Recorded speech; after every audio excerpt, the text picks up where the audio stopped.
Hey, it's Brock here from Rock Hill Farms, and today we're going to do an upgrade to my 500i. This is a fantastic saw. I've been really happy with it, and it has a great power to weight ratio, but I have some bigger plans for this saw, and because of that, we are going to install a bark box from West Coast Saw. And then we're going to do some comparisons before and after putting on the bark box. So, first things first, I'm going to put a new chain on here, get gas and oil in it, and we'll go make a cut. Then we'll install the bark box, and I'll tell you what the reported advantages are and why I want this. So, let's get cutting. The first question is, how are we going to compare the cut? So, I started off by trying to get a log that's exactly the same diameter all the way down. And what I came up with was this old telephone pole that I have taken all of the metal spikes out of it, or at least I hope I have. Because it's almost exactly the same length all the way down. And even though we're only going to be cutting a little bit, I don't like that normally when you use a log, this one might taper more or have knots in it or something like that. So this should give us a good comparison. The next thing I do is I time not only how long it takes to cut, but how long I've given the saw to warm up. So I'm going to start the saw and start a timer as soon as the saw is running.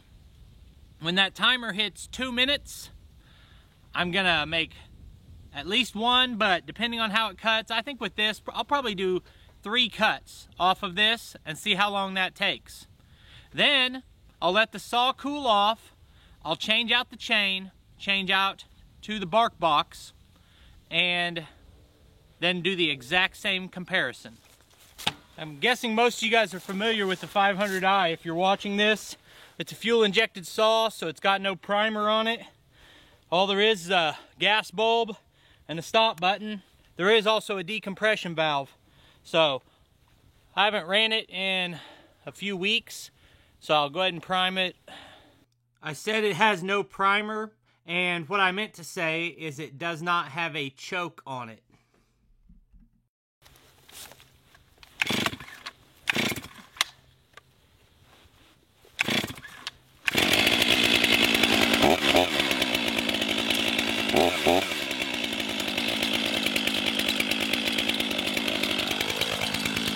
Now we'll give that 2 minutes.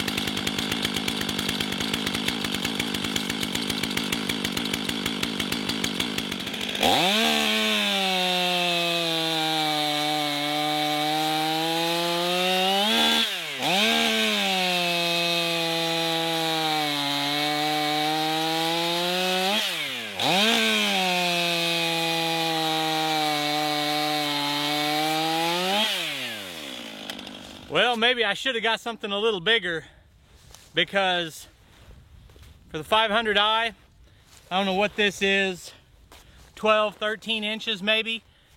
It's just like butter with a new chain. That took 17 seconds for 3 cuts.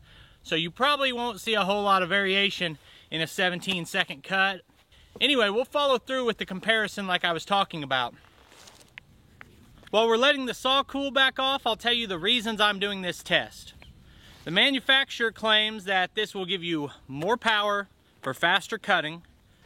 They claim that it will reduce the engine heat and prolong the engine life by reducing the heat. And I don't really care about gaining more power, because this is a powerful saw. It does great.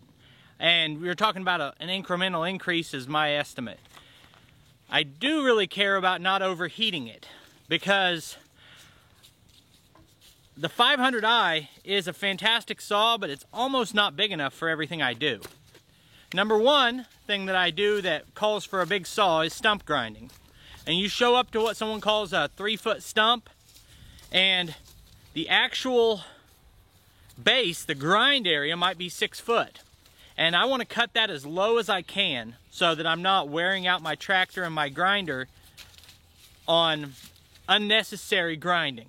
So I'll cut a 5-inch wide stump down at ground level and try to get a flat cut across it. So I'm running a 36-inch bar when I do that. The second thing is using it with an Alaskan sawmill.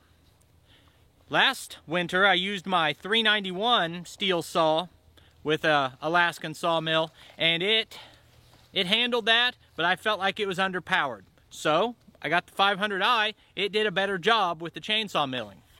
But that was with a 25-inch bar, 20-inch cut, and if you look at milling a 20-inch diameter log, the boards you get aren't very big. And I want to be able to mill bigger stuff. And it's like a year wait if you want an actual sawmill. So I'm going to stick with the Alaska mill for now, and I want to test this with the 36-inch bar so I can do 30-inch wide logs and get some actual wide planks of lumber. And that, instead of cross-cutting, you're cutting it lengthways. And that is an extreme ask, because normally, even if you're, really working a saw, it's short sections of cut. Like if we had a giant, say 36-inch diameter log here with a 36-inch bar, you're cutting through that and it maybe takes you 45 seconds to cut through that, or however long it takes. And then you stop at least for 10 seconds and reposition, and you might only make a few cuts like that, and then you're going to walk around to the other side or whatever it is you're doing. You're not making a continuous 12-foot long cut through the same piece of wood like that. That's why I want this, because I don't want to overheat my saw. And I don't know, I can't verify that this reduces the heat on the saw, but common sense tells me that if the exhaust gets out quicker, it's going to not get as hot. So hopefully that's true. I think that's probably about cooled off enough. Go ahead and get this part switched out. Actually, changing this out could not be any more simple.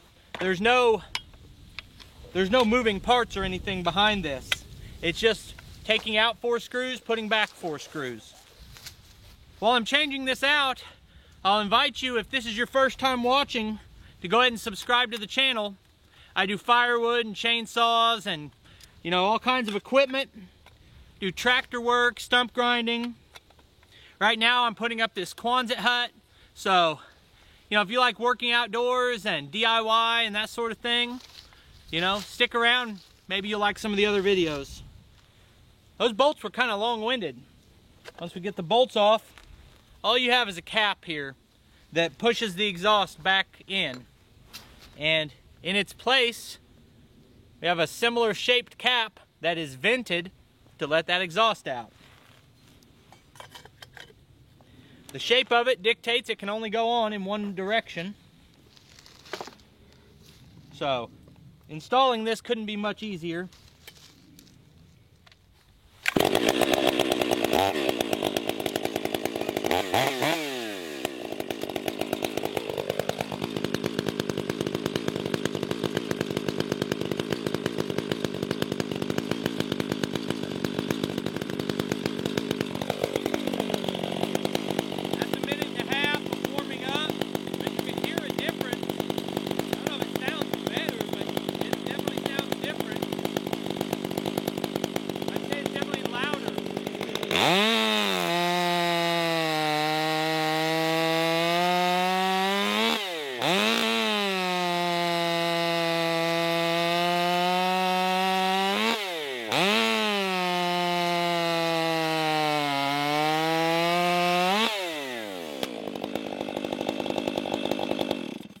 I had no idea that I didn't flip the face shield down until I was editing the video.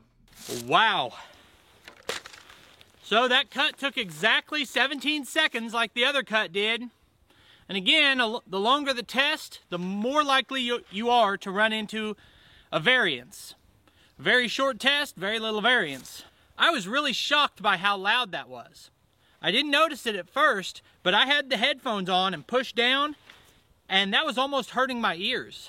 So you do not want to make this modification if you live in town, or if you're going to be cutting in town. Probably you'd probably upset some people. And if you don't wear hearing protection, do not put on a bark box. I almost think when I'm running this with that bark box on, I'll probably wear earplugs and the over-ear protection. My overall conclusion on this, I don't know. I have no idea. It's a bad answer to give after a long video, right? But the cut time was the same. I kind of expected that. It was louder. I kind of expected that. The part that I'm interested in is hard to measure. And that is, does it get hotter? Anyway, I'm going to run it this way for a while and just see how it goes. I appreciate you taking time to watch the video. I'll put more of our videos on the screen right here, and I'll see you next time.